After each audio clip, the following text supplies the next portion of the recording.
Já está. Olá. Isto foi uma tecnologia de ponta aqui. Não foi? Olha, eu nunca sei começar estas coisas, pá. Tenho que apresentar pessoas, não é? Eu nunca sei... Pá, vou dizer o que estava no cartaz. Também vou dizer o que estava no cartaz e até venho fazer algumas queixinhas. Porque é assim, no cartaz estava Mariana Esteves, economista e investigadora da Nova SB. Palmas para a Mariana.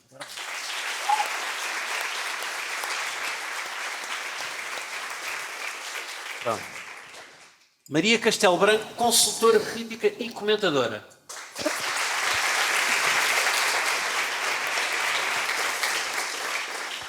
Guilherme Geirinhas, moderação. Não batam palmas. Não. Eu queria só falar da desigualdade de tratamento. Guilherme Geirinhas, moderação. Nem sabe o que é que eu faço. Não há um background académico, não há nada. Não acham mal isto, pá? Vocês cheios de coisas, não é? E tipo, eu senti-me mal com isto, pá. Já sabes como é que as mulheres se sentem, não? Olha, toma, bem feita. Exatamente, pá. Mas pronto, disse que não tiveram guido para o Ricardo Espreito, estou aqui a substituir. Bom, então, vamos lá a isto. Então, democracia, vamos falar de democracia? Gostaram dos comentários? Gostaram? Já tinham visto? Prepararam-se para isto? Claro. Prepararam-se? Então, democracia. Olha, eu vou começar com um take meu. Vamos tentar que isto seja dinâmico. Disseram para que isto tinha que ser dinâmico, para ser um registro de conversa e não de cada um falar muito tempo. E estou a falar há imenso tempo, já. Eu tenho um take, vou começar com um take. Eu acho que a democracia... eu acho que a nossa geração gosta da democracia. Estamos em representação dos... Não achas, Maria? Já estás a fazer uma cara? Achas que não? Supostamente os estudos todos dizem que esta geração gosta menos da democracia do que as gerações anteriores. Mas isso no mundo inteiro. Pois, estás a falar Isso é que é estranho. Dos putos salazaristas que querem o Nomeira primeiro-ministro. Estás a falar desses. Pronto, mas à parte desses, eu acho que, overall, tipo, quem é que aqui acha que a democracia é o melhor sistema? Por palmas. Palmas. Quem é que acha Vai deixar, sabes, estás a ser um bocado autoritário também. Quem? Isto. Mas, ou seja, pronto, mas só para acabar aqui o meu take, eu acho que os jovens gostam porque democracia é barulho. Eu acho que democracia é barulho. Ou seja, tu tens de fazer barulho, seja através de manifestações que os jovens gostam de ir, debates, seja, sei lá, boicotes até, tirar tardes à Mona Lisa, seja o que for, assinar petições. Eu acho que nós somos uma geração que gosta de participar. Até fui ver aqui uma petição que criaram ontem, só para vos dar o contexto. 421 pessoas do dia para a noite assinaram uma petição que pede para se poder comer croquetes na zona VIP do Rock in Rio. Queria-vos só dizer isto. Pronto. Portanto, mas apesar desta guerrilha, segundo os dados da Fundação, os jovens deslocam-se às urnas com menos frequência do que os eleitores mais velhos. Pronto. E agora é aqui que eu preciso da vossa ajuda. Porquê é que vocês acham que os jovens preferem participar na política usando estas formas menos convencionais, nas petições, nas manifestações, e menos através da participação eleitoral? Não sei por quem é que começa, quem é que está mais à vontade? Não sei se isso é necessariamente verdade. Não é? Ok, então provoca-me, bora, sim. Não, porque... bem, primeiro, boa tarde a todos e obrigada à Fundação pelo convite. Porque, na verdade, eu acho que nós crescemos as gerações cresceram num ambiente diferente e a forma como crescemos influencia muito a forma como vemos o mundo e como se vamos ou não mais às urnas, ou se ficamos mais em casa.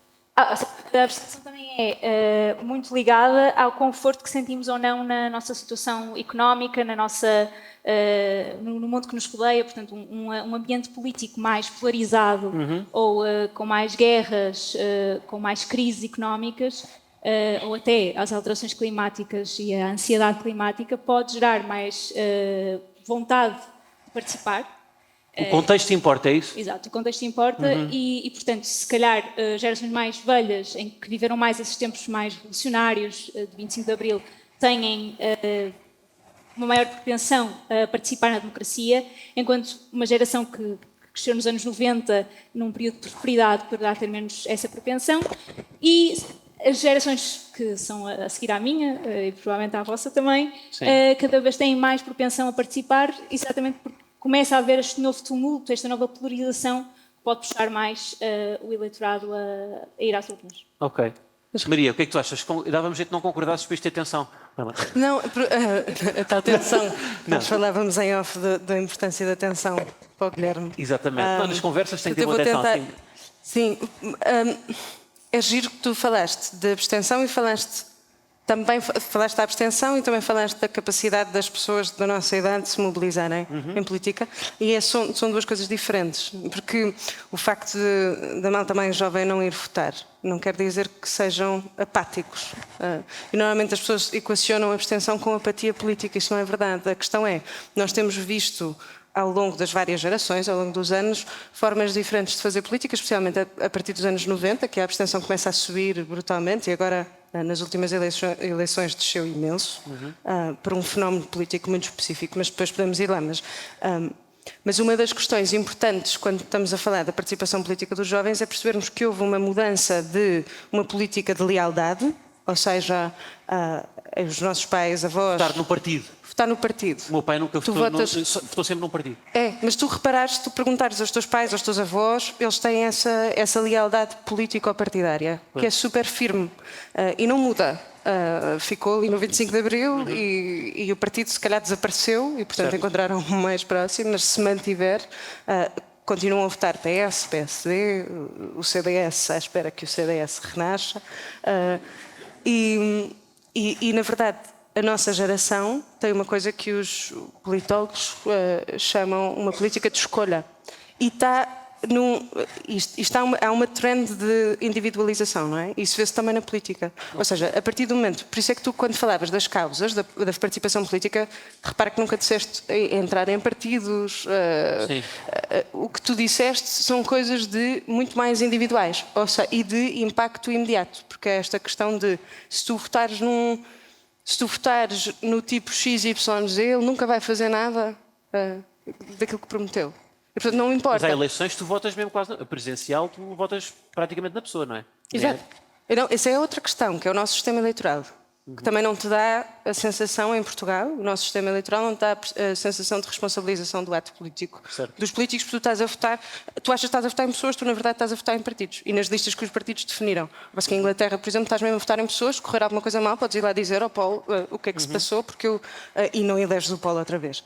E o Paulo tem imenso interesse, mesmo que tu sejas Labour e ele seja conservador, em satisfazer-te também para ser eleito na próxima vez. Okay. Portanto, há uma proximidade maior. Mas esta coisa de individualização é muito interessante porque nós estamos a entrar numa era de política ou seja, muito individualizada e muito imediata e muito no dia-a-dia. Isto é, tipo, tu mais facilmente... É um reality show. Encontras um jovem... Não é? Mas é um bocado. Não, mas também pode ter um papel das redes sociais e na imediatização, mas tu vês muito mais facilmente um jovem a entrar num tipo de movimento tipo ética de consumo, em que tu deixas de comer carne ou só compras coisas bio. E isso é uma forma de ativismo político super relevante e que as pessoas fazem muito mais facilmente do que entrar num partido. Okay. Isso tem a ver com desconfiança, tem a ver com a sensação de impacto que tu tens e tem a ver também com a própria individualização da política e das nossas sociedades ocidentais. Eu acho que isso tem tudo a ver com atenção também, que é, hoje em dia é tudo um concurso de atenção e nós votamos nos indivíduos porque eles hoje em dia estão sempre a jogar a nossa atenção. Por exemplo, isto que nós estamos a fazer aqui hoje, ou seja, teoricamente é em prol da democracia, não é? Vamos tentar. Teoricamente. Vamos tentar. Como é que nós competimos isso? E agora até falava disso, o documentário dos autoritarismos, do populismo. Como é que tu competes uma sessão à tarde no Cinema São Jorge, em prol da democracia, com um TikTok do André Ventura a varrer a Assembleia com uma vassoura? Tipo, não dá. Ou seja, o populismo é sempre, em termos de atenção, é sempre mais fácil chamar a atenção das pessoas. Claro. Como é que tu... Isso estavas a dizer mesmo de nós não termos afinidade política com sei lá, com uma pessoa, com um partido, mas sim com pessoas. É o exemplo disso, não é? Que tu votas, se calhar, naquele que... Não sei, até a Fundação Adora Estudos, podemos fazer aqui estudos. Por palmas, quem é que já votou sempre no mesmo partido? Ok. São jovens, têm mais de 35 anos? Quem é que já votou em dois partidos? Ok. Queria só dizer uma coisa. Francisco Paupério bateu palmas. Queria só dizer isso. Acho que é importante estas coisas estarem... Vocês também podem bater palmas. Não estamos aqui. Quem é que já votou em 3 partidos? Mariana, votaste em mais ou em menos? Não sabe. Agora não sabem se eu já respondi ou não. Exatamente, sim. Pá, quem é que já votou em 4 partidos? Posso saber quais já agora? Só para... Ok, pronto, então pronto. E bem. Aqui se vê que eu não posso ser moderador. Não sei. Não, tu estás com lives autoritários. Sabes que é assim que eles votam na China também? Sim, exatamente. Há alguma evidência, Mariana, enquanto economista, há aqui alguma evidência económica de como é que isto funciona, sobretudo nesta intervenção dos jovens, de votarem, em quem é que votam, porque é que se mobilizam, há alguma... o rendimento das pessoas tem alguma coisa, tem algum impacto? Sim, bem, existe uma área de economia que é a economia comportamental, que se dedica a estudar muitas coisas sobre a psicologia e a economia e como é que elas se relacionam. E existe formas de incentivar as pessoas a votar. Por exemplo, nos Estados Unidos eles dão um pequeno crachá a dizer eu votei, e isto pode se tornar isso é trendy, as pessoas podem publicar nas redes sociais. Enfim, há estudos que mostram que isso pode resultar. E tu achas que resultava cá? Acho que não custa tentar. Eu também acho, Não pá. é? Isso é uma grande ideia. Acho que pode ser... obrigada. Então, mas diz-me, olha, imagina, tu é que mandavas. Bora, o que é que tu achas, não, mas o que é que achas que teria impacto, valendo a nossa geração, para mobilizar as pessoas para votarem? Bem, mas ainda queria... Espera aí, Então, antes continua, disso, quer dizer, sim. porque eu acho que isto que a Maria estava a dizer é importante. Sim. A questão da individualização também do sistema económico. O sistema económico cada vez mais individualista, nós vermos o ónus do indivíduo muito mais do que o ónus do coletivo. Também, obviamente, transborda para todas as esferas da sociedade, uma delas é a democracia. E, portanto, nós acharmos que... ou não nos vermos representados nos partidos políticos, ou não nos queremos militarizar... ser militantes de um partido político, ou vermos o coletivo como algo que não nos faz tanto sentido quanto a nossa bolha individual de melhorarmos e sermos o cidadão mais, ou o indivíduo mais capaz, porque esse é o sistema económico em que vivemos, em que o mais eficaz, o que tem mais valências vai sobreviver. E, portanto, essa noção de bem-estar social perde-se um bocado e o coletivo perde-se. E isso vê-se também na taxa, por exemplo, de sindicalização. Mesmo que sairmos da parte dos jovens e formos para o mercado de trabalho, onde também estão muitos jovens, não é? As taxas de sindicalização em 78 eram de, sei lá, 60 e tal %. Atualmente são de 15%. As pessoas não se juntam. As pessoas não se sindicalizam porque não se veem representadas num projeto comum. E eu acho que isso passa-se mesmo, ou seja, isso é um reflexo da democracia. Hoje em dia, então, em massa, o que é que mobiliza as pessoas? Isso, se eu soubesse responder a essa questão, seria rica, não é? Há um tipo que é um filósofo político super interessante, mas eu vou Quem tentar é que está na televisão? Não, mas ele é muito interessante, é o Alexis de Tocqueville. E ele vai para os Estados Unidos na altura da fundação da democracia liberal, e vai para os Estados Unidos estudar o que é que faz a democracia nos Estados Unidos tão boa, tão porreira, e em França aquilo não estava muito bem a funcionar, porque houve uma revolução um bocado violenta. E ele sai de lá a dizer, ok, é a capacidade das pessoas se juntarem. Que é uma coisa que nós não temos tanto na Europa, temos mais na cultura anglo-saxónica do que depois tu vês em França e muito menos em Portugal. Mas é esta capacidade de união de comunidade que não precisa de ser política. Sim. A maior associação na altura do Tocqueville, e continua a ser durante muito tempo, a maior associação nos Estados Unidos era bowling. E depois no século XX, quando tu queres estudar estes processos de individualização da política, há um livro super famoso na altura, que faz imenso sucesso, que se chama Bowling Alone. Mas era sobre isso, sobre este processo de individualização, e tu começas a perceber que as pessoas começam a ir ao bowling sozinhas, numa coisa que era de comunidade. Aí os portugueses são casos de estudo nisso, porque nós temos muito. Mesmo no espaço público tu notas, nós temos muito pouca cultura de comunidade, somos muito egoístas. Não somos polis, não é? Somos mais virados para... Somos muito egoístas. Mas o Tocqueville dizia logo que o Tocqueville era liberal, mas ele dizia, atenção, porque há uma coisa no liberalismo que é muito chata, que é o individualismo, que pode levar a um atomismo, a uma atomização. Portanto, as pessoas passam a ser tipo átomos, sozinhos, sem contacto com a sociedade, e isso é horrível, isso vai destruir a democracia. Ele já previa isso. E nós fizemos os erros à mesma. Eu acho mesmo assim que há um pessimismo nosso de achar que os portugueses são um bocado bistomáticos, que não se associam e que é difícil mobilizar, porque quando nos interessa, e isso vê-se sobretudo quando há a defesa da Portugalidade, e não estou a dizer aquela coisa nacionalista, quando há aquelas pequenas... Pá, e nem de propósito relacionado com eleições, esta semana no Twitter, acho que o auditório aqui, a maior parte deve ser do Twitter, devem saber disto, houve uma coisa muito interessante, uma poll, a propósito do europeu, do Euro 2024, houve um europeu de Jola, não sei se viram, pá, e houve 306 mil pessoas, eu te creio o número, 306 mil pessoas que votaram para decidir entre qual é que era melhor, Superboc ou Fs, uma cerveja turca. 306 mil, 49% eram portugueses, portanto 150 mil pessoas votaram, pelo menos votaram na Superboc. E a quantidade de pessoas que se mobilizaram para aquela eleição, eu vi, pá, o Sporting Clube Portugal partilhou aquilo, e bem. As personalidades todas, pá, amigos meus, humoristas, Diogo Batagos, que eu nunca lhe via fazer nenhum post nas eleições, de repente está a partilhar aquilo. Ou seja, as pessoas quando querem, mobilizam-se. Nós temos essa mobilização, sobretudo com estas coisas territoriais de Portugal, sabe? Por isso é que como é que isso se faz? Mas não para as precisa de ser eleições? grande, percebes? A questão é essa. É que não precisa de ser grande a mobilização. Lá está, estás a falar de casos. Mas esta foi enorme para uma jola. Não, é? isto... Mas é jola também, sabes? Pois, mas é isso, como é que se... Mas então é o quê? Associar a eleição... Não, mas ainda bem. Tipo, vais a eleger as autárquicas e metes tipo... Não, é tu eleger criares uma cultura. é o quê? Não, é tu criares cultura de comunidade. Ou seja, sim, isso é fácil, porque estás a defender a Superboc contra uma cerveja turca. Mas tu não tens cultura de comunidade, tipo, de bairro em Lisboa. Os bairros em Lisboa, tu tens algumas comunidades que têm bairros, de facto, tens uma vida de bairro, mas é pouco. E não tem só que ver com isso. Tem que ver que, por exemplo, se tu, sei lá, eu senti isto em Londres e em Paris e noutras cidades europeias, eu não sei se vocês já foram, mas as pessoas olham para ti e se olharem para ti não é estranho e vão começar uma conversa contigo e não é estranho. Tipo, tu estás num restaurante e a pessoa diz tipo, isso está bom, e depois tu começas uma conversa e acabas a noite a falar com aquela pessoa. Isso em Portugal é sinistro. Eu não posso perguntar à pessoa se aquilo está bom porque fica logo muito estranho. Tipo, eu de repente sou uma creep. Não, eu senti imenso Mariana, isso. concordas? Bem, eu não sou a melhor pessoa nesse aspecto, sou bastante avessa a conversas em público geral. Mas eu acho que não é por ser portuguesa, acho que sou introvertida. Okay.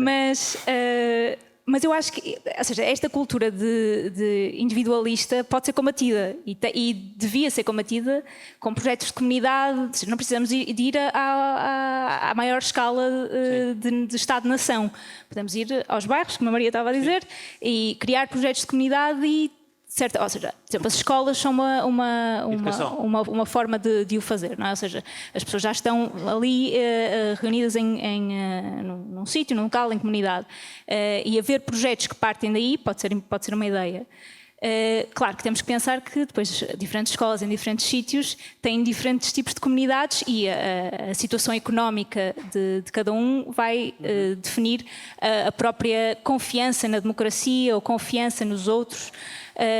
E nisso sabemos, e há bocado estavas a perguntar se existe alguma relação entre a situação económica e a confiança nas instituições ou a participação democrática, e existe de facto, ou seja, 97% das pessoas que não conseguem pagar as contas não confiam nos partidos. Ou seja, quase 100% das pessoas que não conseguem pagar as contas, isto são dados do Balanço Social, que saiu há pouco tempo pela Susana Peralta, pelo Bruno Carvalho e pelo Miguel Fonseca, que usam dados, eu acho que é do Eurobarómetro, se não é do European Social Survey, em que eles mostram exatamente esta divisão entre pessoas que conseguem pagar as contas e pessoas que não conseguem. E a desconfiança é muito maior, o pessimismo também é muito maior e, portanto, quanto mais esta ideia... Põe as culpas na democracia, se calhar, ou não? Sim, esta ideia de que falhou-me.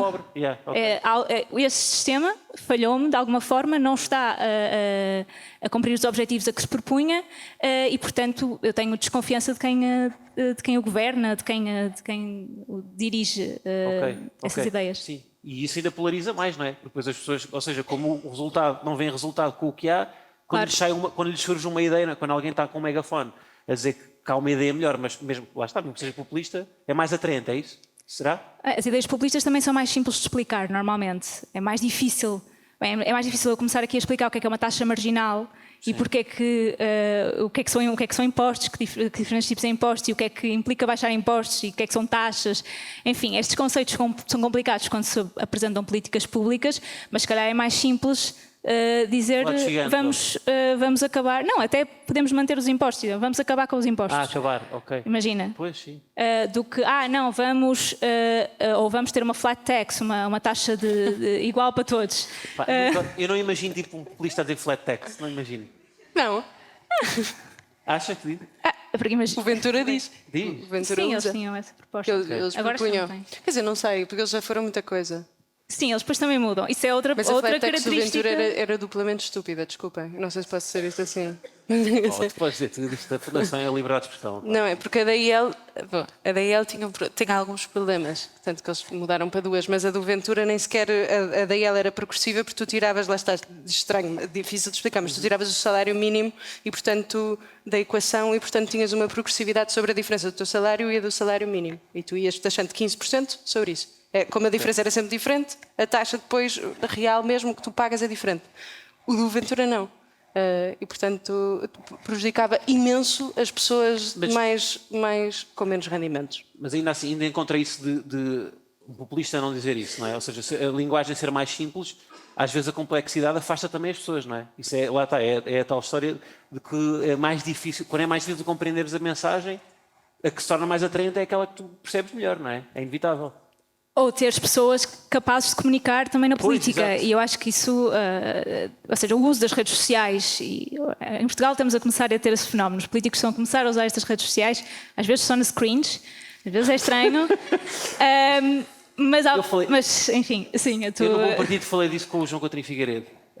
Porque eu disse, estávamos a falar do TikTok, dele agora estar no TikTok, a fazer aqueles vídeos a cozinhar salsichas, e eu estava-lhe a dizer se o caminho era esse. Ele estava a dizer que, que isto não é a brincar, enquanto é feijões, é feijões, mas agora há uns que estão a crescer desta forma. E eu estava a pensar, mas será que fazer o mesmo que os outros, tu não vais ser tão bom como eles a fazer isso, não é?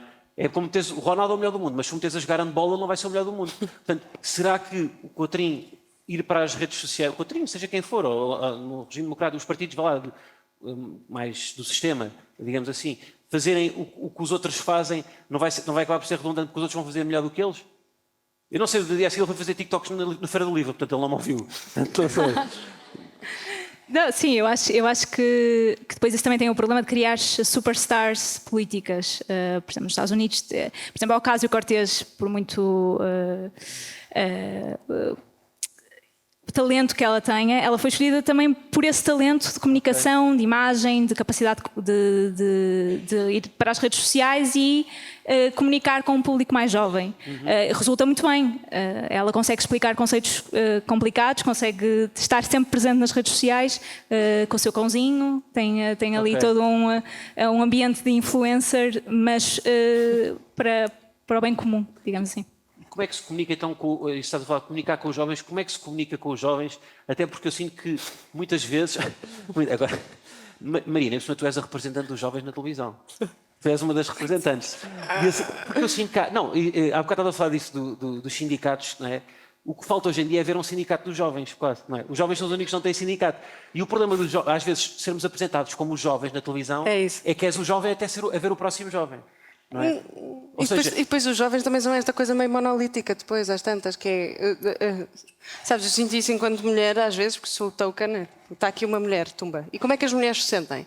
Pronto, e depois sentes isso ainda mais com os jovens. Tu tens o como. Tenho como. Mulher jovem. Estás a ver? Pois, exato, sim. A Mariana também. Sim, não, sim, mas estava a falar da tua experiência agora, sim. Não, ou seja, tu, quando estás na televisão, achas que te colocam... Faz essa... Tipo... Não na televisão particularmente, mas porque não me apresentam tipo... Comentadora Maria Castelo Branco é jovem, estás a ver? Sim. Mas às vezes tu tens, sei lá, convida-te para painéis, para conferências com vários painéis, e depois tu estás sempre tipo, os jovens e o futuro.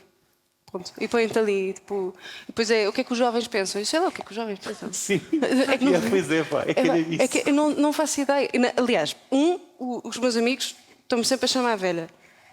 O Joné, eu acho que ele está aqui, ele consegue atestar, ele está-me sempre a chamar a velha, está-me sempre a tentar chamar para fazer coisas. Mas ele também é um bocado velho. Não, ele vai-se passar contigo, ele acha que não. Okay. Não, mas ele bebe muito mais. Mas não vamos tornar isto bolha, não é? Não, mas ou seja, mas isto no sentido de...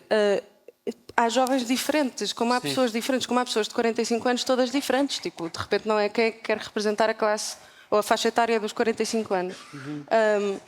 É muito... Sim. é muito pobre depois a discussão nesse sentido, porque depois são sempre os mesmos, nesse sentido que tu estás a dizer. Exatamente, sempre os mesmos é uma boa expressão, porque nós acusamos, os jovens, sobretudo, passámos muito tempo a acusar, da televisão estão sempre os mesmos, não é? Sempre o Pacheco Pereira, o Lobo Xavier. E agora é igual, mas com os jovens. E agora e agora apareceram os jovens, só que agora os jovens dizem, estes jovens são sempre os mesmos. Ou seja, nós nunca estamos satisfeitos. Essa irreverência até é boa, por um lado, dos jovens não estarem satisfeitos, mas ao mesmo tempo, agora que estão lá uns jovens, são também sempre os mesmos. Não é? É o que se diz. Ou seja, qual é que é o ponto certo disto? Imagina, eu depois de vocês sempre acusada a falar em causa própria, mas é que é mesmo. Estavas a dizer, não faças isto bolha, mas é que é mesmo uma bolha. E depois, eu acho que a questão é. Parece que às vezes somos um bocado tokenized, não nós, tipo representantes dos jovens, os jovens no geral. Tu vais a uma conferência falar sobre não sei o quê e depois dá lá a perspectiva dos jovens e chamam sempre os mesmos por uma questão de facilidade, não é? Mas às vezes há pessoas muito mais qualificadas e às vezes eu digo que não porque há pessoas mais qualificadas e sabe, eu acho que é uma coisa normal que não é só dos jovens, é essa a questão. Eu depois tenho um bocado. Não sou ótima para falar sobre os jovens porque eu acho que estou um bocadinho farta do choradinho dos jovens neste sentido, que é, nós dizemos sempre, o país não nos quer, temos péssimos salários, temos uma taxa de desemprego altíssima, isso é tudo verdade. Olha para as gerações anteriores. É que parece que estamos sempre a falar como se o país fosse riquíssimo, mas como se o país fosse riquíssimo, estava tudo a esbanjar dinheiro, tudo muito bem, para nos lixar a nós. Não é verdade. Estavam piores do que nós. Nós temos níveis de escolarização muito mais altos do que as gerações anteriores, temos muito mais oportunidades, a geração mais qualificada, mais bem preparada de sempre. Depois temos menos oportunidades em comparação com aquilo que são as nossas qualificações, não é? E eu acho que nós temos que fazer imenso caminho ainda pelos nossos direitos. Mas, achas que isso pode ter... mas parece que depois dos 35 já não és jovem, já não tens direito ao IMT, por exemplo. Porquê? É até aos 30, mas eu acho que 35 é imenso. Não, se estiveres numa age gap... O pai deixou de ser jovem aos 22. Se estiveres numa relação age gap, tipo, imagina, se uma pessoa tiver 40 anos e estiver contigo e tu tens menos de 35, a pessoa de 40 anos também tem isenção de IMT. Tu és jovem por osmose? És. Ok, essa não sabia. É a novidade da semana. Sério? O truque é esse? É juntar-se a uma pessoa mais nova? É o governo. É muito estranho. São as políticas de natalidade do governo. Isso é muito estranho. Olha, a propósito do segundo documentário sobre a igualdade de género, eu queria só. Eu acho que eu senti, agora no Bom Partido, senti isso de várias formas. E eu sou um privilegiado, eu estou aqui. Eu sinto-me mal desconfortável, até estávamos a falar de igualdade de género, eu disse isto em off. Eu sou um privilegiado, não é? Neste aspecto não tenho muito para dizer. Esquerda ou mais? Esquerda ou mais, exato. Mas eu quando estava a fazer o genérico de Bom Partido, eu estava à procura de imagens de políticos informais. Eu queria, o conceito queria que fosse com informalidade. Tens lá, sei lá, o Cavaco Tronco Nu, tens eles na sua vida. Não, eu tinha um ótimo corpo. O Paulo Portas a beijolas, etc. E tive muita dificuldade em encontrar, primeiro, políticos que fossem mulheres. Lá está. Sobretudo, eu estava à procura de políticos, até à geração dos anos 90, vá lá, queria ir buscar políticos. Ou seja, encontrei Maria de Belém, Ana Gomes e mais. E Nobleza, que estava ali. E Nobleza. Super importante. Mas não pus. Mas, ou seja, isto mostra, não é? Eu não sei se agora, o que é que vocês acham? Acham que está melhor? Claro que está melhor, não é? É impossível estar pior. Mas porquê é que isto é tão estrutural? Quais é que são as bases para isto? Bem, agora também há uma lei, não é? Qual é que é a lei? Então, a lei é da lista dos partidos, a lei da paridade. Em que tens que ter o mínimo de, acho que é 33% de mulheres nas listas dos partidos. 33%? Sim, 33%. E isso depois também há, ou seja, isto é na parte dos partidos, depois também há uma lei mais recente de 2017, que entrou em vigor em 2018, para as empresas cotadas em bolsas e empresas públicas, em que os quartos de topo também têm que ter esta paridade de 33% mínimo de mulheres nas empresas. Isto é para combater esta falta de representatividade das mulheres na política e no outro caso nas posições de topo das empresas. Mas sim, está melhor, mas por exemplo a Assembleia da República atual tem 22%, 34% de mulheres. seja, E se calhar é o mais elevado de sempre, ou não? O número mais elevado de sempre. não, foi mais elevado na última legislatura, ok. agora diminuiu um bocadinho. Também tivemos partidos diferentes a eleger. Toma. Cheio. É verdade. Mas sim. Ok. Tu, Maria, ok, daqui a uns anos estás lá tudo, não é? Que sina. Pois é, Não, eu digo não isso porque aquela aguento. transição era uma pequena provocação à transição do comentário para a política, não é? Aquela que agora está muito em voga. Posso usar depois no bom partido daqui a 50 anos, posso usar a tua imagem. Não sei se a Mariana também tem inspirações políticas ou não. Não me desejo tanto mal, Não calma. deseja, ok. Exato. Mas o que é que tu sentes em relação a isto? Qual é o caminho? Como é que podemos... Eu acho que acaba por ser transversal a todas as áreas, não é? Sim. Mas na política em particular e como é que isto... Sim. Como é que se pode dar a volta? A lei da paridade é super importante. Os estudos todos, aliás, eu não fui sempre a favor da lei das cotas, mas não fui mesmo por uma questão de princípio, porque eu acho que há pessoas que dizem isto e eu percebo o porquê de estarem a dizer, mas depois digo sempre, mas vão ver os estudos, todos os estudos que são feitos sobre a lei das cotas, em qualquer país, aumentam a participação das mulheres, não só quando tu pões as cotas, porque é a lei, mas depois a seguir. Porque o problema é tipo uma forma de acelerar este processo de integração das mulheres num espaço que lhes foi vedado durante 60 anos. Então tu basicamente estás a criar incentivos para acelerar este processo para depois já não precisares da lei das cotas.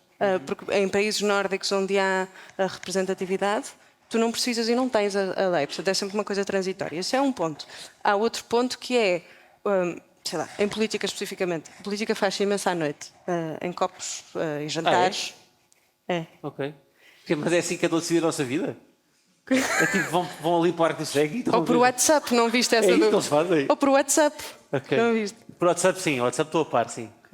Mas, não, mas ou seja, em jantares, ou tu vais a jantares, estás a conhecer pessoas, estás a falar, estás a fazer networking, não é? O networking nos jantares, mas isto também é em empresas. Estou a falar na política porque me perguntar sobre política, mas em empresas em todo o lado. E isso é horrível para as mulheres, porque as mulheres em Portugal, dizia o documentário, e são as mulheres europeias que têm menos tempo para si. Nós só estamos... Vi uns estudos que diziam que nós só estávamos à frente da Turquia, na disparidade entre homem e mulher nos trabalhos não assalariados, portanto, nos trabalhos de casa.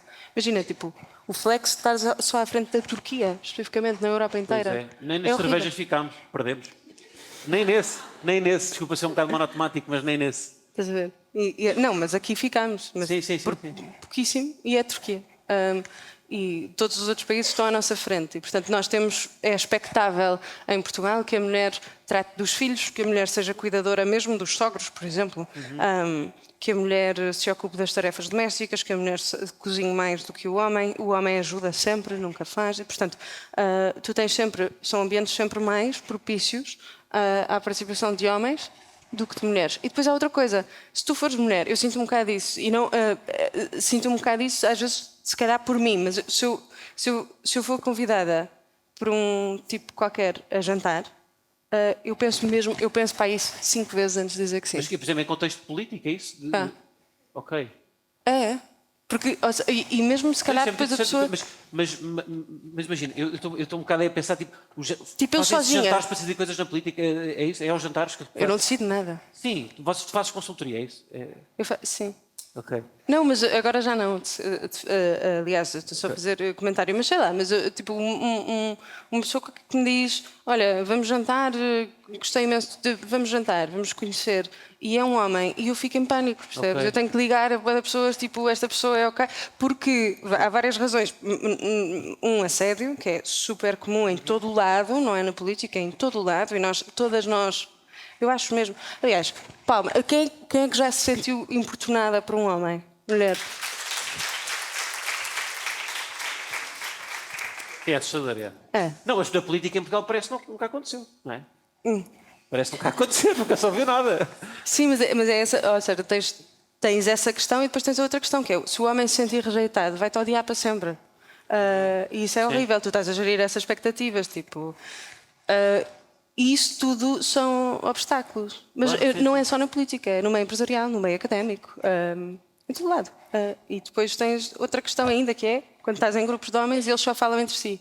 Ignoram-te olimpicamente. Mas há uns que até, tipo, eu gosto deles e até acho que eles estão a fazer um processo de desconstrução e estão a tentar mesmo, mas não sei. O tal machista em desconstrução. Mas Eu estava a ouvir um podcast, como é que se chama o podcast? É com o Bernardo Ferrão, que entrevistou a Ana, CEO da Altice, Ana Figueiredo. E ela estava a dizer que, mesmo quando estava num cargo de chefia na Altice da República Dominicana, que era presidente, às vezes iam falar com ela, e, tipo, um cliente, um fornecedor... Achavam que ela era a secretária? Não, e falavam que sabiam que ela era presidente, mas falavam só para o assessor dela, que era um homem. E ela era a presidente. É muito estranho. Tu sentes-te assim um bocado invisível às vezes. Sim. Isso é estranho. Não sei se tu sentes isso também. Claro, obviamente, acho que qualquer mulher já sentiu isso na vida, não é? Portanto, sim, e depois lá está o lugar da mulher na sociedade, a forma como nós vemos as mulheres ou em que sítios é que elas estão estão muito poucas vezes em cargos de poder, estão muito poucas vezes em espaços públicos. São menos remuneradas, quanto maior a qualificação. Bem, depois há mais esta questão, não é? Porque a falta de transparência salarial depois também leva a... Exatamente nestas conversas de jantares ou neste poder negocial que um homem tem ou não, se uma mulher tem que ir para casa tomar conta dos filhos à noite ou se sente mais essa responsabilidade, vai ter menos flexibilidade para ir beber uma cerveja e ir ver um jogo de futebol e conversar sobre o seu salário lá no meio, estás a ver? Sim. Não tem que ser uma coisa não é uma reunião formal, esta informalidade também se reflete depois nos salários, obviamente, e quanto mais topo da carreira, mais a disparidade. Isso é que é extraordinário. Nós estávamos a falar um bocado de dizer sempre os mesmos nos jovens e não sei o quê, e tu vês às vezes aquelas, mesmo neste exemplo agora de igualdade de género, tu às vezes vês aquelas capas da Sábado e da Visão, dos 50 personalidades mais influentes, em que 48 são homens grisalhos, e mesmo as mulheres são sempre a Cristina Ferreira e depois uma senhora que tem um apelido que é o nome de um banco. Não é? Normalmente é isso. Aí também são sempre os mesmos exemplos, não é? Que às vezes podem ajudar, não sei, eu diria que exemplos de sucesso podem ajudar a desconstruir isso, dão sempre os mesmos. Sim. E mesmo no caso das cotas das empresas, por exemplo, na posição de CEOs ou de top managers das empresas, que há agora esta cota para as empresas cotadas em bolsa e para as empresas públicas. Não há, ou seja, existe em Portugal, mas existe também noutros países, nomeadamente os países nórdicos foram pioneiros nisso, como são normalmente. Não há grande evidência que isso tenha efeitos no resto das mulheres da empresa. Ou seja, há um efeito mecânico de aumentas o número de mulheres no topo, porque tens de cumprir a lei, mas não se reflete nas posições hierárquicas inferiores, em maiores salários, em menos desigualdade salarial ou em... Até porque as mulheres, às vezes, nós dizemos isto um bocado de sabedoria popular, mas às vezes é verdade que as mulheres são piores ainda com outras mulheres do que os homens. Isso tem uma razão de ser, aliás, tem várias razões de ser, eu acho, que é... tu sentes que estás a competir, há muito menos lugares do que para um homem. E tu tens de ser extraordinária para chegar lá. O homem tem que ser mediano, normalmente, e chega lá facilmente. A mulher tem que ser mesmo muito boa. E está a competir diretamente com outra mulher, só tem ali aquele lugar. E, portanto, isso torna-te mais competitiva. Mas também é uma questão histórica mesmo. Eu não sei... Eu estou obcecada com este facto, e faço este facto tipo bola... Sim. Que é a origem da palavra gossip.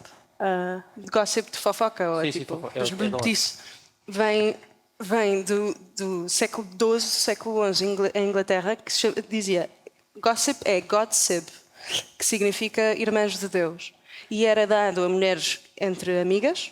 As mulheres eram um termo carinhoso, super carinhoso, e que significava parteiras, etc. O lugar da mulher que, na verdade, nas classes mais baixas, não na elite inglesa, na maior parte da população, portanto, em Inglaterra, as mulheres podiam ir às tabernas, estavam a conversar entre si, etc. A Idade Média era muito mais livre. E a partir do momento em que tu começas a ter a Inquisição, e isto bate tudo muito certo, aliás, tu tinhas peças escritas sobre as gossip, que são mulheres super fortes, que inclusivamente batem nos maridos, e isso era tipo cantado. Não, a sério, que batem nos maridos quando eles estão a abusar. E depois tinhas tipo lutas em tabernas, lutas pelas calças entre uma mulher e um homem, que normalmente as mulheres ganhavam, e depois tinhas canções feitas sobre isso, era super diferente, não é? E depois tu começas a ter a utilização da palavra gossip começa a mudar, no século XVI, XVII, XVIII, e que tu começas a ter a palavra gossip usada por homens para descrever, isto é muito gradual, para descrever as mulheres que são presbolhoteiras, que falam mal dos maridos, e começas a ter um cerco gigante à liberdade das mulheres. Começam a não poder ser amigas de outras mulheres. Isto combina no século XIX, os manuais todos os manuais de duas maneiras dizem às mulheres: não sejas amiga de outra mulher, nem de outro homem, porque só podes ser amiga do teu marido, não é? Mas não sejas amiga de outras mulheres, porque as mulheres são vibras umas com as outras, porque as mulheres vão-te virar contra o teu marido. E portanto esta coisa de tu tirares a pessoa, é tipo o one-on-one básico de relações tóxicas, é tirares a pessoa da comunidade. E, portanto, a origem da palavra gossip vem daí. Por isso é que o gossip às vezes é usado como forma de resistência hoje em dia. Tipo, eu faço um bocado de gossip como forma de resistência. Mas é engraçado. Eu odeio estou-me a fazer gestos há meia hora. A dizer: Guilherme, temos que ir para as perguntas do público. E eu não sei, eu como não sou competente a fazer isto, não sei como é que é de começar. Mas acho que é. Mandaram alguém controlar o timer, que normalmente queima as torradas. Eu tenho muito pouco jeito para controlar o tempo. Mas é isso agora, desculpem lá ter que terminar, mas estão a fazer gestos há algum tempo. Obrigado. Agora temos perguntas aqui da malta, acho eu, não é? Se quiserem perguntar-nos coisas.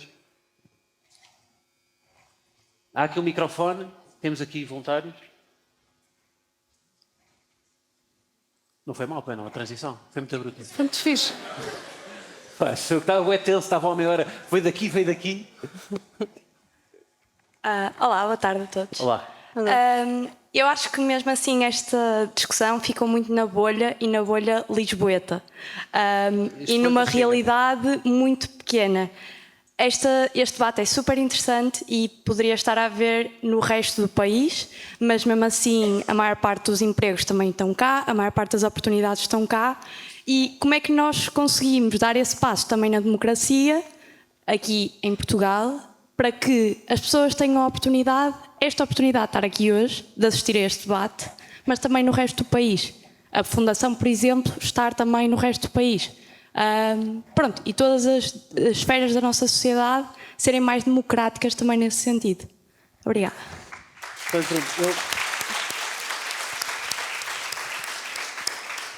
Eu obviamente que as perguntas difíceis vão ficar para vocês. E como é que queres fazer, moderador? Não, Queres fazer várias eu e vou vamos... recentrar a discussão agora para vocês. Não, mas queres fazer várias e depois responder? Ou é há uma? Eu acho que depois as perguntas eventualmente perdem-se, não é? Se calhar... Vamos tentar dar tipo... Sabe como eles fazem no Super Joker? 1 minuto. Não 1 minuto não, mas dar um tempo para responder a cada uma só para ter alguma dinâmica e termos algum tempo de perguntas. Tu não és de Lisboa, não sei se... Eu não sou de Lisboa, mas já estou cá há algum tempo. E sou do Porto, que também não é propriamente uma cidade remota. Mas sim, eu acho que isso também se liga à questão que estavas a falar no início da bolha, não é? Da bolha e do representante dos jovens, da Maria ser a representante dos jovens. A Maria, tal como eu e tal como a maior parte das pessoas que estão aqui provavelmente, somos jovens privilegiados, claro. Que temos acesso à cultura, temos acesso à informação e portanto, também tem esta questão de não podemos falar por todos os jovens, e é importante tratarmos das questões que não interessam só que não interessam só aos jovens que vivem em Lisboa e que têm emprego ou que têm uma situação económica mais favorável. Ninguém deixa a Mariana falar. Mas é uma caixinha de música daquelas antigas. Ou é o alarme para acordar. Parece bem aquelas caixinhas. Não, mas estava embalada, já estava bom. Isto é falta de literacia com telemóveis, não sabes ligar. O que também prova que estamos aqui, ou seja, a idade média, apesar de ser jovem, também tem uma certa limitação. Excelente piada. Obrigada.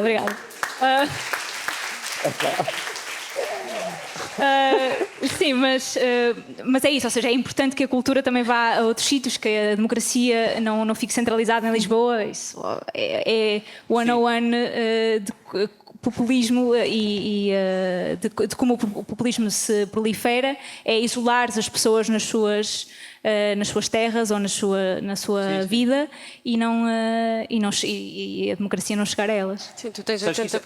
Diz. Não, força. Não, força, por favor. Homens primeiro. Agora depois disso não consigo ser eu, pá. Agora tens de ser tu. Queres que eu vá? Vai lá. Estamos a perpetuar o estereótipo agora. Não, é só para dizer que isso do representante dos jovens, às vezes, mesmo esta coisa territorial, às vezes liga-se tão pouco fora da bolha que há um representante para cada sítio. Não sei Sim. tipo, imagina, os jovens da Madeira, agora é sempre o Vanzinho, não é? Se fosse para Gaia era o David Bruno, acho que é Gaia, não é? O Algarve chamam sempre o Dário Guerreiro. Tipo, ou seja, há sempre quase como um descargo de consciência. Ah, não, já veio aqui este aqui da Terra. É um bocado, mas é isso do descargo de consciência que é um bocado o token, não é? Mas é engraçado, essa pergunta é super importante, mas também tendo em conta que 80% da nossa população vive numa área tipo acho que é 50 ou 70 quilómetros da costa. Dentro dessa área onde vive tipo, mais de 80% da nossa população. O resto está disperso no resto do país, que não é grande, mas é muito mais. Portanto, como é que tu também chamas pessoas, como é que tu chamas jovens para irem viver no Fundão? Mas quem é que. Ou seja, tu só consegues. É verdade? Não, e o Paulo Fernandes tem feito um trabalho muito fixe para casa aí e tem puxado muitas empresas para lá, para se sediarem lá e com empresas bem trabalhadores. Mas há outras áreas do país, eu acho que tem sobretudo que ver com cultura. Como a tua pergunta é ótima, porque também fala do papel de associações por exemplo, da Francisco Manuel dos Santos, de fundações, também se deslocalizarem, porque se tu não tiveres acesso à cultura, tu vais querer viver naquele sítio. Ou seja, se tu não conseguires, tipo... E cultura, eu não estou a falar só da alta cultura, estou a falar aquela divisão da alta e baixa, mas se tu não puderes ir a restaurantes com os teus amigos, tu vais querer viver ali. Ou se tu não tiveres grande oferta cultural, tipo concertos, se não conseguires ver o Guilherme, por exemplo, tu vais querer viver ali. Mas o acesso à cultura é inacreditável. Tens feito o trabalho extraordinário do Dona Maria, por exemplo, agora, porque está em obras, mas fez a Odisseia do Dona Maria e teve resultados muito fixes, porque teve nos cineteatros de várias terras a mostrar a produção artística nacional à população e as salas estavam sempre cheias. Portanto, não é porque as pessoas não querem ir ver, é porque não têm acesso. Sim. O problema Isso é super importante. Ou seja, investimento na cultura e na cultura local. Tu teres grande oferta cultural. Eu acho mesmo que é por aí. Depois a questão de representação política, etc., de sistema eleitoral. Mas assim, uma coisa que acho que é bastante fácil de se perceber é a oferta cultural. Mais perguntas? Nesta aqui esticámos um bocadinho, não? Mas era boa também, as outras vão ser mais Mas fraquinhas. tens que fazer tipo tostadeira ou torradeira. Tu já estás a queimar as torradas, temos que deixar. Olá. Aqui. Podem dizer o vosso nome antes só para... Olá, sou Carolina. Bem, eu queria perguntar uma questão sobre a violência de género. Os dados mostram-nos que os jovens legitimam comportamentos de violência de género mais do que há 5 anos ou há 10 anos. Sabemos que hoje é violência do namoro, mas daqui a 10 anos as pessoas vão viver juntas, vão casar, vão ter filhos e vai ser violência doméstica. Temos ainda um enorme problema relativamente à violência doméstica, às mortes, mulheres assassinadas. Aliás, isso é notícia em Portugal praticamente todos os meses. Eu acho que é a maior causa de morte das mulheres, sim. Portanto, a minha questão é como é que há mais campanhas, seja na UMAR, seja na UPAV, seja nas escolas, seja através da educação, até mesmo nas próprias universidades, e continuamos a ter taxas de violência no namoro e até uma legitimização destes comportamentos relativamente à opção, ao controlo, em que mais de 60% e 70% dos jovens, respectivamente, legitima perfeitamente estes comportamentos. E, portanto, a minha questão é para duas mulheres, não é? Claro. E também para o Guilherme, se quiser responder. Ia dar a minha perspectiva. Mas era nesse sentido. Também Obrigada. podias, também é importante, Sim. obrigada. Obrigado. Também é importante os homens também falarem, porque uma das coisas mais importantes é os homens, nos estudos todos, é os homens denunciarem, não é denunciar tipo, olha é denunciarem o comportamento dos amigos, é dizerem, olha, não estás a ser porreiro, estás a tratar mal das mulheres. De homem para homem. Porque o que eu acho que os homens normalmente não percebem é que isso as pessoas que depois vão maltratar as namoradas ou que vão violar miúdas porque estão bêbadas e ele também está um bocado bêbado e na verdade essas pessoas todas não são monstros, às vezes são os teus amigos e isso é horrível de se perceber, e é bom tentar fazer com que eles percebam antes disso acontecer e antes de tu teres tomar medidas muito mais drásticas. É tu percebes que há alguns amigos teus que se calhar não são muito porreiros com as mulheres e por imensas razões, se calhar, não sei, mas se calhar nem sequer fizeram essa desconstrução. Mas é os homens responsabilizarem-se uns aos outros. Normalmente o que eu vejo é tipo, eu sempre soube que ele era assim um bocado, mas sempre achei que não era nada. e responsabilizarem-se, dizerem, olha, mas numa coisa não é preciso mesmo denunciar a polícia, não é? Só porque ele não falou com uma mulher olhos nos olhos, mas notares essas questões, seres held accountable por outros homens, eu acho que é super importante. Portanto, era super importante também teres os homens também falarem disto, para não sermos sempre nós, que somos vítimas. Ou seja, também haver ajuda nesse sentido. Mariana, queres dizer? Obviamente, é uma questão de segurança pública, ou seja, qualquer homem tem que estar responsabilizado por ter essa conversa no seu grupo de amigos e ou seja, não podemos pôr-nos num lugar confortável de não chamar a atenção quando vemos algum sinal de violência ou de machismo, porque muitas vezes isso depois vem-se mais tarde a refletir em casos de agressão ou violência doméstica, e só eu tirei os dados antes de vir para aqui, portanto tenho dados. Em 2023 foram 26 mil ocorrências de violência doméstica e em 2022, que são os últimos dados que há, em 88 homicídios, 40% foram por violência doméstica. E claro que há homens também, mas 90% são mulheres, portanto é um crime esmagadoramente, onde a vítima é esmagadoramente uma mulher. Portanto, qualquer ação que... Isso são os dados reportados. São os dados, exato. Sim, pois há mais esta questão, não é? Obviamente são os dados reportados, são aquilo ou seja, é a sua representação daquilo que provavelmente é a realidade. Mas sim, portanto, obrigada pela questão. Excelente. Temos ali uma senhora, eu não sei. Otávio. Se calhar esta aula está a ficar privilegiada em relação à outra, não é? Continuando aqui sou a Ana, continuando aqui neste assunto da violência doméstica, que nós sabemos que é um flagelo, eu acho que nós, enquanto sociedade, estamos bastante sensibilizados para o facto disso ser um problema gigantesco e ter que ser combatido de todas as formas e feitios. Mas os assassinatos, isso é o fim da linha. Eu acho que é importante falarmos também de tudo o que acontece até esse momento. Maria há pouco falava de, será que eu vou aceitar um jantar com este homem? Ele pode não ter nenhum tipo de interesse. Eu lembro perfeitamente, uma coisa que me marcou bastante foi aquele vídeo que todos devem ter visto, daquela repórter espanhola que estava na rua a fazer um direto, passa alguém, deu-lhe assim, apalpou-a, e ela, a expressão dela foi tão familiar para quase toda a gente que está aqui. Eu acho aquela coisa do porque isto não está a acontecer a mim. Sim, e o que ela faz a seguir é pedir desculpa. Ela fez aquele sorriso de desconforto e pediu desculpa. Portanto, eu acho que nós, no momento em que temos claramente deputadas a ser assediadas na Assembleia da República, sabemos que isto é uma cena, elas estão a ser assediadas no local de trabalho, estão-lhes a chamar nomes. Eu acho que este tipo de coisas mais pequenas, para as quais nós estamos menos sensibilizados, são igualmente importantes. Não aceitar algum tipo de comentários ou de perguntas sobre as nossas vidas em particular, acho que é super importante que também denunciemos isso e que, mais uma vez, a comunidade masculina também diga que isso não é aceitável às pessoas que o fazem também. E eu acho que isto muitas vezes fica um bocado, não sei, talvez esquecido, não se fala tanto sobre as tais microagressões, mas que depois... Que não são micro. Não são micro, são agressões, não matam, mas moem, não é? Portanto, o que mata, e é impensável, mas o que mói também, não é? Mói. E eu acho que é importante estarmos todos sensibilizados para isso também e aceitarmos cada vez menos este tipo de comportamentos.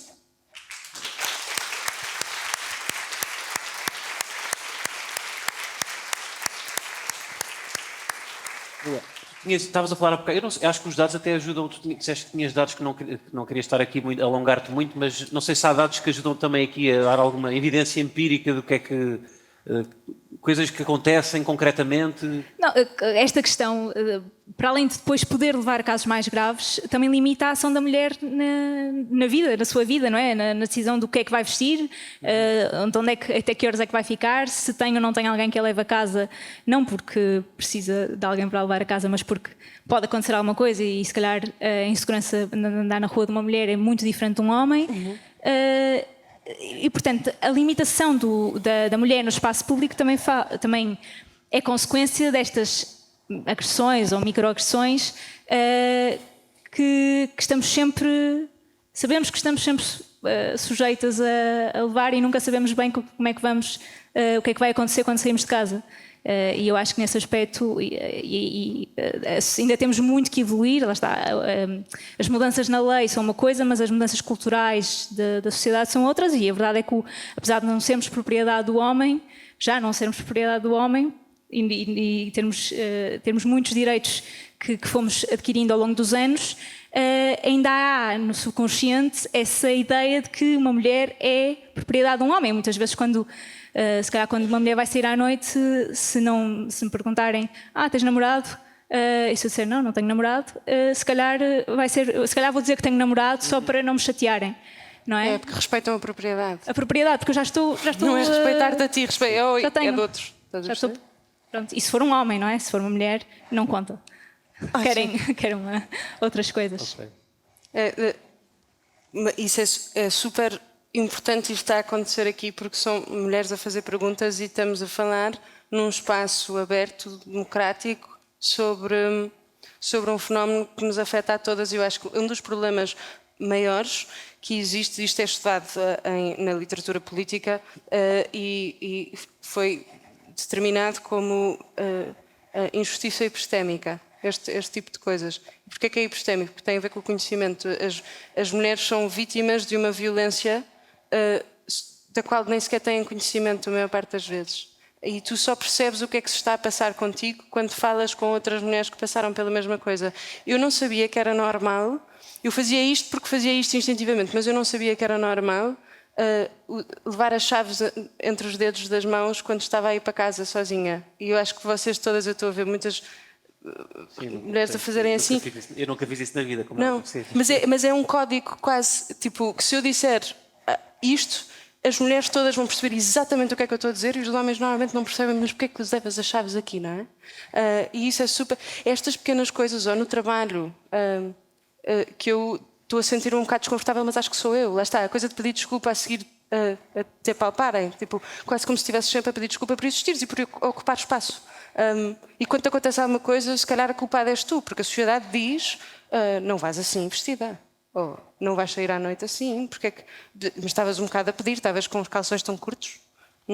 E isso é constantemente imposto, desde que nós somos miúdas, e nós não... A falta de conversas entre mulheres, e por isso é que eu falava do gossip, por isso é que é tão importante esta amizade entre mulheres e a sororidade, porque nos leva a descobrirmos coisas que nós nem sequer sabíamos que existiam.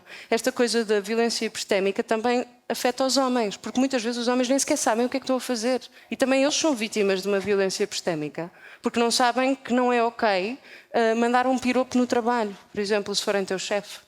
Ou se forem teus colegas, não sabem o desconforto que isso causa, ou não sabem que nós temos que usar as chaves nas mãos e nem sequer fazem ideia do pânico que é eles estarem atrás de nós na rua se não houver mais ninguém na rua à noite. Não fazem ideia. Eles próprios também são vítimas de violência epistémica, por isso é que estas conversas são tão importantes de ser tidas e por isso é que é tão importante nós tomarmos consciência das violências que não são micro. Estas agressões que são tidas constantemente e que nos levam a não querer ocupar espaço. Se formos mulheres, se nos perguntarem se queremos participar na vida pública ou num debate político, pensarmos 2, 3, 4, 5 vezes antes de o fazermos, porque não temos confiança em nós próprias. E isso é super importante. E, portanto, ainda bem que vocês estão a fazer estas perguntas, ainda bem que temos este espaço, ainda bem que conseguimos entrar em conversa, ainda bem que há homens a ouvir também. E podem participar, e ainda bem que participam. Isso é mesmo importante.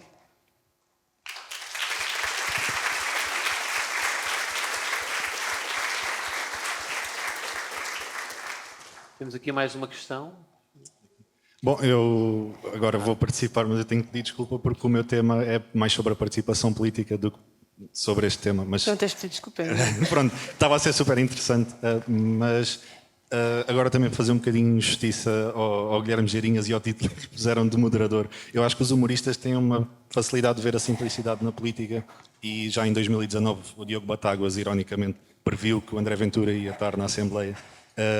E agora o Guilherme fez uma intervenção interessante sobre a questão do euro e das cervejas e a Maria comentou que era simples ir votar e mobilizar sobre a Superboc, porque a Superboc é um conceito simples. E transitando daí para a conversa sobre o André Ventura e o TikTok e a questão do João Coutinho Figueiredo ir atrás e tudo mais, acho que a questão também está muito em tentar simplificar a política e é por isso que tem tanto sucesso, porque os populistas fazem da política uma decisão simples, que é nós ou eles. E eu queria perguntar a vossa opinião sobre onde é que se traça a linha, portanto, na captação dos jovens, que é a participação política dos jovens que estávamos aqui a falar, onde é que se traça a linha entre estar efetivamente a captar os jovens ou rebolar na lama com o populismo quando se tenta fazer este tipo de política simples nos partidos mais convencionais? Queres responder? Eu acho assim, a participação dos jovens não deve ser simplificada, ou seja, não devemos ir para o simplismo, mas devemos. Ou seja, é a mesma coisa quando eu falo de economia. Eu não quero ser simplista, mas quero que as pessoas me percebam. Não me vale a pena eu falar de conceitos económicos muito complicados que só um conjunto de pessoas num seminário muito específico é que percebem. Isso não tem qualquer vantagem para o bem comum, para a democracia que eu quero construir ou para alguma coisa de facto ter algum efeito. Portanto, eu acho que na política é a mesma coisa. Temos que simplificar e simplificar a linguagem não significa ser simplista nos conceitos, e acho que se deve perder tempo a apurarmos, e lá está, essas são coisas que levam tempo. Acho que até foi o Churchill que disse que escreveu uma carta a alguém e depois a carta estava demasiado longa e ele pediu desculpa por a carta estar longa porque não teve tempo. É um bocado esta noção de as coisas para se tornarem eficazes, uma mensagem simples, mas que contenha todo o conteúdo que queremos passar, leva tempo, leva dedicação, leva esforço, e eu acho que essa vontade tem que estar na comunicação política também. Acho que há partidos que o têm feito, e uns melhor, outros pior, mas acho que sim. Vives num tempo em que as pessoas querem consumir isso, essa informação, num Super vídeo rápido. de 1 minuto com legendas e com uma música por trás. Não é? E, portanto, ou seja, o desafio é esse, não é? É fazer essa cápsula de informações difíceis em pouco tempo. Diria eu. Eu não sei se temos tempo para mais, estamos com 1 hora, como é que... Eu não sei o que mando nisto. Temos tempo para mais uma, se calhar, não sei. Mais uma? Estão a dizer mais uma. Então vai. Eu não sei o que escolho, portanto podem passar... Não sei. Vocês querem todos o cocktail, não é? Não. Boa tarde, eu vou ser rápida. Em primeiro lugar, eu vou dar uma sugestão, que é o que eu faço para mim, que eu tenho 54 anos, mas eu saí, tirei um curso superior, fui para a noite, é um apito. As mulheres podem andar de apito, porque quando nós saímos do carro, começamos a tocar no apito e não há quem nos assalte. Deixo a sugestão do apito. É tão triste, não é? Ao mesmo tempo, temos que andar com um apito. Mas dá resultado. Ninguém se mete connosco. Ninguém se mete connosco. É verdade. A minha pergunta é, eu estou cá porque eu trouxe os meus filhos. E também sou professora e também nem tudo pode ir para a escola. Porque eu não vou dizer ao menor de idade qual é o partido que ele deve votar. Mas posso falar sobre estatísticas. Agora a minha questão é a seguinte. O que é que vai acontecer no futuro com a participação dos jovens? Se não é ser militante do partido, se não é ir para arruadas, se não é ir para os congressos partidários, qual é que vai ser o futuro da política pelos jovens? Porque eu disse o que fazia. Pronto, obrigada. E deixo a pergunta.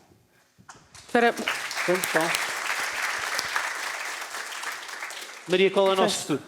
Não, o nosso futuro é mesmo a educação, não é por ser professora.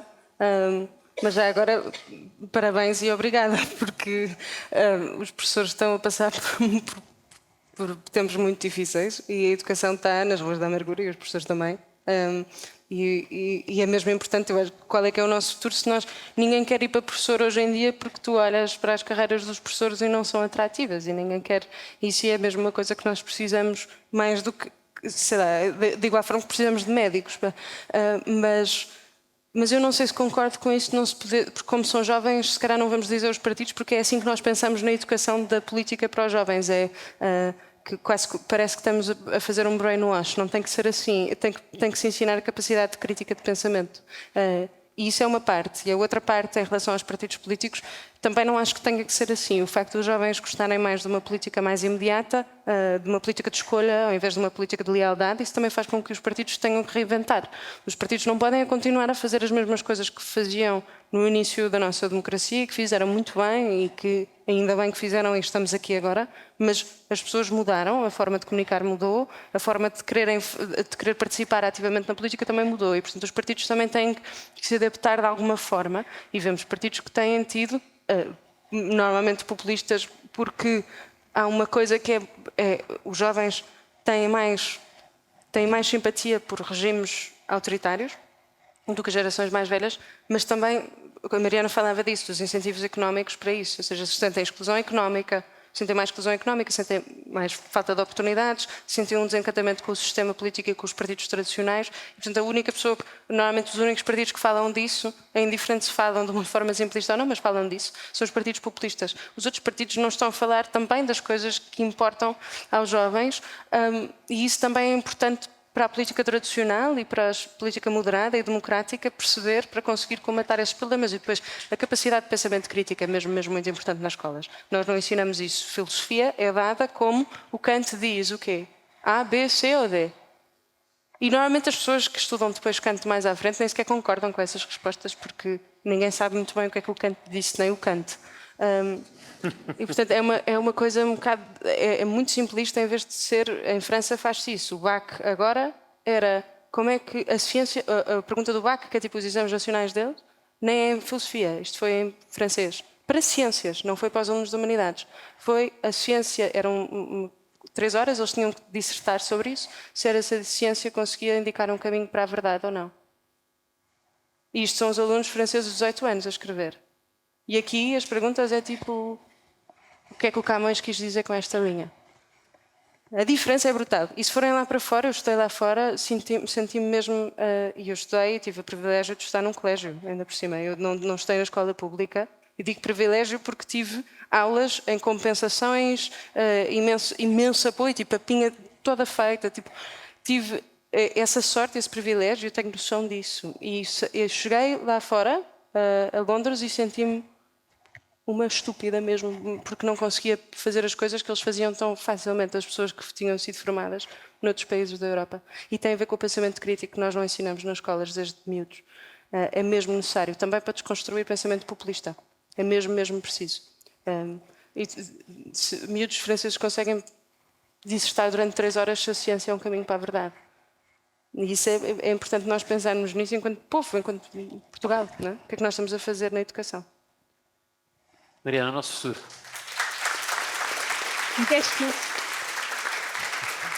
Acho que já não consigo acrescentar mais do que a Maria disse, mas eu acho que para o futuro ainda há muito esta tendência de os mais jovens gostarem mais de partidos populistas. Também há uma diferença de género, em que os homens mais jovens votam mais em partidos populistas e as mulheres mais jovens nem tanto, vão mais para partidos mais liberais, liberais no sentido democráticos, Okay. não um liberalismo mais europeu. E portanto acho que de caminhos para o futuro, acho que obviamente passa pela educação, isso é inegável, passa também por termos a noção de que as pessoas têm privilégios diferentes, consoante o sítio onde nascem, consoante a situação económica onde crescem, e isso vai afetar toda a sua vida se nada for feito. Exato, depois há camadas de discriminação, e falámos de igualdade de género, a questão das mulheres também do trabalho doméstico não remunerado, mesmo quando não é feito pelas mulheres que estão no mercado de trabalho em posições de CEO, é feito por outras mulheres que são contratadas, muitas vezes mulheres racializadas, que são contratadas para fazer esse trabalho. Portanto, há uma perpetuação da discriminação de género. Mas acho que esta evolução positiva dos últimos 50 anos, ela é positiva e tem que ser vista com otimismo e com vontade. Acabar num ar positivo. Estou a gostar. E portanto temos que levar esta mensagem positiva também para o futuro, porque acho que não há outra hipótese. A política é feita de esperança, a política de medo não. Vocês falam em jovens mais populistas, eu acho que os jovens estão mais polarizados até, não são mais populistas. Eu sinto que no discurso nós somos menos neutros, não é? Não sei, estamos mais. Gostamos de mais extremos. Mas isso é normal. Pois é, eu acho normal. Olha, todas as gerações. Eu acho, num bom partido, eu dou-te um exemplo. Eu no bom partido, a primeira temporada, o primeiro convidado foi do PS, o segundo do LIVRE, o terceiro do Bloco, acho eu. E disseram que era um escardalho. Era um grande escardalho. Na segunda temporada, o primeiro foi o Gaio e disseram que eu sou um direitolas. Sabes que isso também acontece ao Marcelo. O Marcelo, os partidos saem de lá das reuniões a achar que o Marcelo vota neles também, porque ele é muito empático, mas se calhar tu és o Marcelo. Não, não me disse. Não há nada de bruços, não tenho aquele bronze, não é nada disso, não. Mas não sei, pá, se calhar sim. Mas eu tenho esperança também, não é? Acho que vamos com Não há essa outra forma. Não há outra forma, não é? Pá, isto já está. Eles só querem agora beber o coquetel. Eles já não estão interessados em Beijolas, nós. Superboc ou Sagres? Nem era essa a pergunta, mas eu sou Superboc. Não, és tu. Superboc? Que vamos acabar com publicidade a Falto eu. uma marca. Só- Ainda temos outra. Ui, Desculpem. conseguiste fazer uma Consegui. pergunta. Quem é que tu conheces aqui? Uma cunha. Diz. Acho que não é esse o caso. Mas eu queria voltar aqui o debate à questão da igualdade de género e especificamente à objetificação do corpo feminino e à sexualização excessiva que nós vemos que é muito patente nos médias hoje em dia e que, como já foi falado aqui, vai dar origem a uma grande violência de género. E a minha pergunta é, nós cada vez mais vimos uma certa libertação das mulheres nos média, que começou, por exemplo, com a Madonna, que foi sempre muito à frente do seu tempo, mas o que eu sinto nos últimos anos é que isso tem sido tudo comodificado e aproveitado numa perspectiva muito capitalista e de mercado, e o corpo feminino passou a ser mais um produto que nos é vendido e que cada vez temos mais estes padrões que são impossíveis de alcançar, mas ao mesmo tempo que isto foi teorizado por várias teóricas feministas, por exemplo a Margaret Atwood, que nos diz que nós nos vemos sempre pela perspectiva dos homens, na teoria dela sobre a male gaze. A verdade é que tudo o que nós consumimos, em termos de média, quase tudo, é feito nessa perspectiva, o que inevitavelmente vai levar à objetificação e à sexualização da mulher. Portanto, como é que nós tiramos esta componente que é quase mercantil do corpo da mulher e da sexualidade feminina, que acaba por levar a todo... Não é o único, certamente não será o único fator, mas também acaba por levar a toda esta violência de género que já foi aqui referida e que é um grande flagelo da nossa sociedade. Obrigada.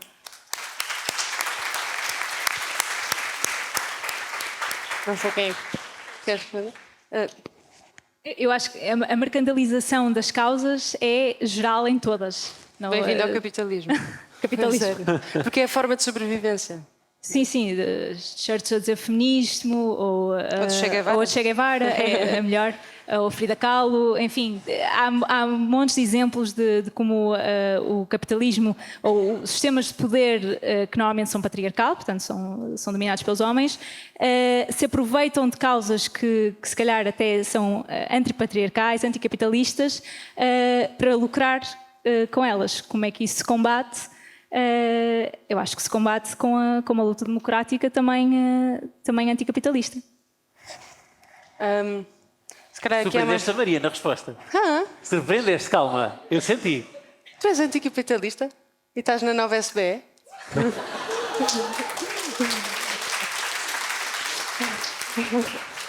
E olha, eu disse que ia haver tensão, mas não queria tanta. Se calhar é melhor eu ir para o meio. Verdade, devia estar nas SOAS ou assim, não é? Exato. Sim. Eu Não, também dei na nova SBE. Queria só dizer. Também és e queres aqui fazer o coming out? andou. Também é anticapitalista. Também és? Eu estou só a tentar salvar a Mariana, repara. Estou a brincar. Eu estava mesmo a brincar. Não, mas, ou seja, a nova SBE também é... eu acho que, imagina, isto é geral do curso de Economia. Isto é geral... Foste muito má. Desculpa. Não, tranquilo. É geral nos cursos de Economia que num nível mais baixo de licenciatura, isto não interessa a ninguém, mas pronto, nos níveis mais baixos de licenciatura, normalmente há uma visão mais neoliberal e quanto mais se sobe na progressão quanto mais se aprende sobre economia, normalmente há muita gente que vira noutras vias. Eu na nova só vi cervejas, não sei do que é que estás a falar. Mas eu identifico-me com isso e não andei na nova. Mas eu acho que tu tens, sei lá, o neoliberalismo também é hiper simples. Mas falando... sim, é verdade, essa coisa do combate capitalista, de certa forma, porque não vem só do capitalismo, sabes? Vem muito, muito antes. O Engels, citando um autor marxista anticapitalista, o Engels faz uma... Ele depois acaba o livro... Ele acaba por falar sempre de um outro tipo, de um etnólogo, no livro inteiro, e faz o livro todo à volta deste etnólogo, que é um bocado triste, porque ele depois não... Mas pronto, mas é o Engels que escreve isto, que é na origem da propriedade da família e do Estado. É super interessante como ele fala do princípio da objetificação da mulher, e da mulher como propriedade, porque a mulher sabe sempre que os filhos são dela, o homem não. E quando tu começas a ter sociedades da agricultura que não são nómadas, tu começas a sedimentar, basicamente, e precisas de criar comunidades maiores, e tu precisas ter famílias, organização de familiar, e precisas com a propriedade, com a família também vem a propriedade e vice-versa, e a família é baseada nisso, ou seja, o homem precisa de saber que os recursos que ele está a gastar, e a coisa da caça é um grande mito, porque a maior parte das sociedades eram coletoras, de bagas, de frutos silvestres, etc. E eram as mulheres que faziam isso. Portanto, os homens, a coisa da caça era muito raro. Mas os homens precisavam de saber que os recursos que eles estavam a gastar na criação daqueles filhos serviam para uma coisa, que de facto os filhos eram dele. E, portanto, institui-se o casamento, institui-se a família. E, portanto, vem muito antes disso. Está ligado, não são sociedades capitalistas, não é? Mas está ligado a esta instituição, portanto, está muito enraizado. Normalmente isso coincide em quase todas as sociedades na religião, os deuses criadores deixam de ser mulheres. A deusa máxima normalmente era uma mulher, antes, e passa a ser um homem. Portanto, a força da fertilidade, de criar a vida, passa a ser de um homem. O homem, o Deus, é masculino, não é feminino. Antes era feminino. E, aliás, vocês todos lembram-se nas aulas de história, nos livros de história, aquela estatueta da mulher que dá a vida, essa era a deusa mais importante, e passa a ser um homem. Portanto, toda essa coisa, o corpo da mulher tem uma história muito longa. Não tem só a ver com a mercantilização do corpo da mulher. Tem a ver com a utilização do corpo da mulher, e a mulher deixa o poder da mulher de dar a vida é um poder muito ameaçador para os homens, porque crias a vida, basicamente, e os homens têm que criar sistemas de controle dessa criação de vida. E isso historicamente é verdade. E, portanto, depois de repente o nosso corpo, eu acho mesmo que é contrariar o patriarcado, porque se tivesse uma epidemia como tiveste nos anos 90, em que todos os rapazes nas escolas, a probabilidade deles morrerem de uma eating disorder, de um distúrbio alimentar, era brutal e altíssima, tu terias já imensas coisas feitas contra os distúrbios alimentares. O problema é que eram mulheres a morrer, e continuam a ser mulheres a morrer de distúrbios alimentares, e continuam a ser mulheres que têm, a maior parte das mulheres têm anorexia, bulimia, mesmo que nem sequer diga. E que seja uma batalha silenciosa, continua a ser uma batalha que nos é imposta. E, portanto, sim, eu percebo a luta anticapitalista, eu acho que vem muito antes, vem uma luta antipatriarcado mesmo, que vem antes do capitalismo. Eu espero que... Estamos, não é? Fazem-me gestos. Pronto. Espero que se houver imprensa, se destacar uma frase seja: és anticapitalista, mas és da Nova SB. Espero que seja essa. Malta, muito obrigado. Obrigado pelas questões muito importantes aqui. Pá, isto, às vezes estou aqui a desconstruir isto aqui na brincadeira, mas houve aqui questões muito importantes. Obrigado aqui pelas perguntas todas.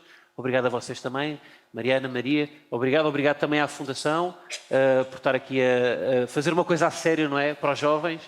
E não só também, para a pessoa que só votou uma vez sempre no mesmo partido também. E pronto, é isso. Eu não sei fechar estas coisas. Agora entrava uma música do Pedro Brunhosa ou assim, para nos mandar todos embora. Mas obrigado, não é? Vamos seguir. Obrigado. Obrigado.